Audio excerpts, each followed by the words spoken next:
week's vlog is about Disneyland Paris. I announced in a previous bonus video that I will be going to Disneyland Paris with my best friend Rebecca. Cannot wait. And I just thought I'd talk to you just about the parks and how it works. I'll be doing a planning video that will be coming out soon about what I looked for when I was booking it, so that's about the booking side, but this is just about the park in general.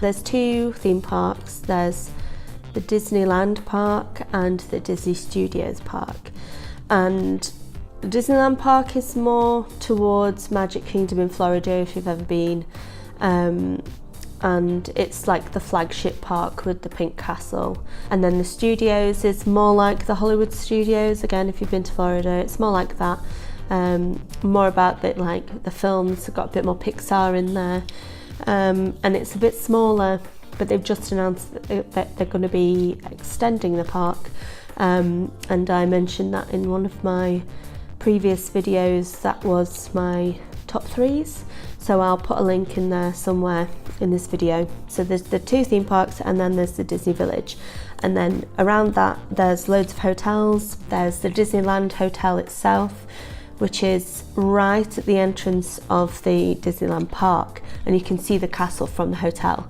as you're having breakfast and stuff, so that's a really nice hotel to stay in. That's more princessy. Then there's the New York Hotel, but that's just been announced. It's going to change to Marvel as well, so that's like another one that they've got, which is based on New York City. It's in the name, and it's very like American skyscraper type, but it's not as tall, but it's that kind of feel to it when you get inside. There's the Sequoia Lodge. I've never stayed there before, so that's where I'm going to be staying in June, and there'll be vlogs about that, vlogs about the room and what we think of it when we stay there. There's Newport Bay, I think it's called, which is just next door. It always looks very pretty. It's a big white building, and that's in front of a lake. I think it all sort of revolves around a lake. The not the Disneyland Hotel, but the other ones sort of circle that one. And then there's Santa Fe and Cheyenne are the other two hotels, and they're they're like behind the New York Hotel, and behind the Disney Village, so they're a bit further away from the actual like main sort of thoroughfare, if you will, and they're based on like Wild West and things like that. It's either the Cheyenne or the Santa Fe has just done up some rooms based on Toy Story, so they look pretty cool. So I might try and stay there next time I go.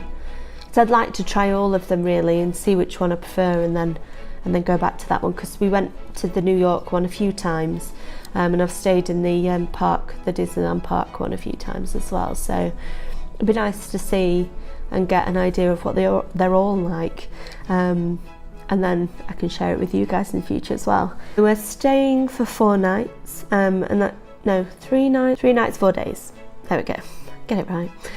3 nights 4 days, and we're going to do both parks. In terms of like what rides are there, there's loads of different ones. There's always a Space Mountain everywhere in the Magic Kingdoms or the flagship parks. This one is different from the others because it goes upside down, so it's a bit more intense, I would say, than the other Space Mountains. So if you have a child that's been able to get on the one in Florida, for example, it's completely different, and it's definitely more intense. So if they can get on this one, and they're maybe not ready for that kind of intense ride, just be aware that this one isn't the same. But again, if they like the one in Florida, they more than probably will like this one. They've got Star Tours in there, which they also have, I think, in most of the others. They definitely have Star Tours in LA and in Florida. I don't know about the Shanghai one or the Tokyo or Hong Kong, because I've not been to them yet. I would love to go to them at some point before I die. So yeah, so they've got that, and they've got the orbiters that they normally have, this like spaceships that go around in a circle. They've got that, and they've got Buzz Lightyear ride where you shoot Zurg and things. So that's still the same.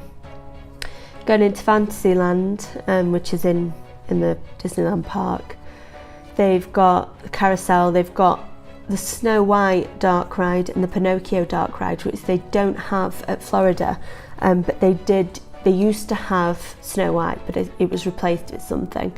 So they've still got Snow White, Pinocchio, they've got Peter Pan, and they've got It's a Small World, and then they've got a little boat ride which takes you through all the like fairy tale stories, which is a nice little one, and a Casey Jr. train at the back. So there's loads of smaller rides in that section that are literally just, all of them are pretty much just sit on, chill out and just look at the story kind of thing. They're not big thrill rides. And they've got Dumbo, Dumbo's Flying Elephants, which again spins around. Yeah, and a carousel, and Mad Hatter's Tea Party. God, I'm forgetting loads. Again, spinny, but faster. So there's a lot for little kids to do in that section, and it's for adults that don't like big rides. That's also a good ride, a good section to go on with your children to experience that with them. I forgot in the other section there is also there's a walkthrough of the Captain Nemo ship from 20,000 Leagues Under the Sea, and then there's also the Autopia Cars ride, where you drive a car. It's basically like the car thing at Legoland where you can get your driver's license. So it's a bit like that. Then going into Adventureland, they've got Pirates of the Caribbean in that section, and they've got a big tree house that you can go up, and a pirate ship. I've not been on the pirate ship yet, but I think you can go on it, so I might try that this time with Rebecca. And then they also have an Indiana Jones roller coaster there. It used to go backwards. I think they changed it a couple of years ago. That was quite an intense one. I used to come off with a headache, and that's the only like looped roller coaster that's outside that's there. Of course, you've got Big Thunder Mountain, which is also there. That's outdoor, but it doesn't go upside down, and that's good fun for all the family. And then they've got Phantom Manor, which is like the Haunted Mansion in Florida, and I think it's called Haunted Mansion as well in LA, and it's similar thing. You get in the Doom buggies. For those who don't know what they are, they're like, you know, the horse and cart that they used to have. It's like a black like cab of a carriage, and you get in that, and it's just a slow ride that moves through. I think that's all the rides. If I've forgotten any, let me know, because I might have done. I'm doing all of this from memory, which I don't normally do. I normally write some things down, so hopefully I've remembered everything from that park. And then going into the Studios park, you've got more shows, I would say. This one's got more like theatrical shows kind of thing. So they used to have Cinémagique and Animagique. I don't know if they've replaced them. And then they've got like Disney Junior Live kind of thing. So they've got loads of different shows going on, and they've got an Armageddon special effects stage thing, which scares the living daylights out of me. So it could potentially scare your children. So just be aware of that one. There's Tower of Terror, which is my favourite. It's a drop ride. If you're scared of heights, you could try it, but it's quite high. There's Rock and Roller Coaster, which is an indoor roller coaster with very loud music, which is Aerosmith, and that will soon be changing to a Marvel roller coaster. So if you are going in the next few months, go on it before it changes, because it's an amazing ride, and then you can say you've experienced it, and then if you go on the Marvel one and you don't like it, we can wallow on here together, because it's such sad news that they're changing it, and I hope to God that they don't change it in America, because I will be so sad if they do, because it's I just love that ride with that music. Then they also have Flying Carpets of Agrabah, which is based on Aladdin. I think they've got that in Florida as well, where you control the car up and down and can tilt it forward and back, and it's like the magic carpet. And that's next door to Crusher's Coaster, where you sit in a turtle shell. There's a very, very steep drop. It's all in the dark, it's all inside, and the turtle shell spins around, so you can either go forwards or backwards. That's always got a long queue, but it doesn't have a fast pass. So my advice would be go in the morning for that one and queue up early to avoid the queues. I mean, they're always over 60 minutes, I think, on average, unless you get there straight away. Then there's another like sort of teacup type ride, which is based on Cars and Mater. And that again is good for kids. It just spins around quite easy. And then they've got Ratatouille, which is where the Chez Remy restaurant is, and that's like a car. It's like a hovercraft that you get in, and it works on a sensor, so each time the ride's different, and it goes through the sensors on the floor, and it's 3D, and it's as if you've been shrunk down to the size of a rat, and you're scuttling around on the floor. It's really cool and good for all the family. And then there's Toy Story Land, which has got the RC Racer, which is a forwards backwards like rocking type ride in a car. Slinky Dog ride, which is you go round and round, a bit like the rides that you get at like fairs and stuff that spin round and round, and it goes like over a little hump. And then there's the parachute drops, which is like the toy parachute men, and you go up and down. They used to have the tram tour ride. Now I don't know if they've closed that down yet, the studio tour, and that used to go around the back, and you'd have the Catastrophe Canyon and things that would show you special effects and costumes.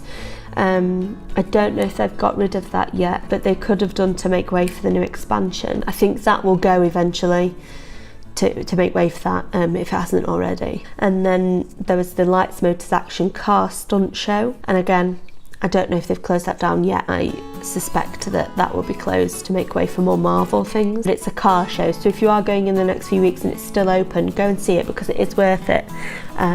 It's a car show, and they do stunts. There's motorbikes, fast cars go backwards, cars that you think go one way and are actually going the other. Like there's loads. It's a lot of fun. All of these are quite close together, and in terms of walking, you will do a lot of walking, but not as much as you would, I think, in Florida.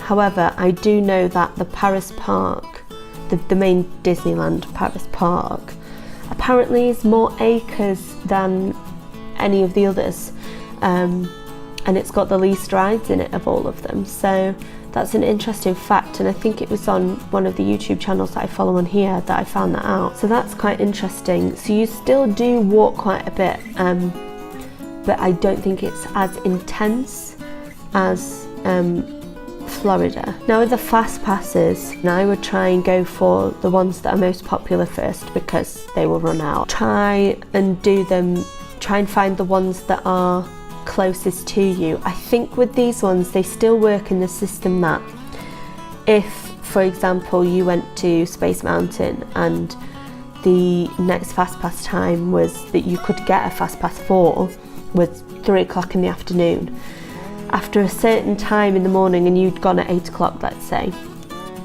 after about 12 o'clock they might say you can get another one, but you'd have to queue up until that point. So it's either whatever time it says on the card that you've got, you can go between that time, and as soon as it gets to that time you can go to another one and get another fast pass for another ride. So what I would say is go around and get your fast passes. As soon as it gets to that time, go to the next one that you want a fast pass for and get one there, and then go back and ride your ride, because if you're a few minutes late they tend to let you on, but you have an hour window.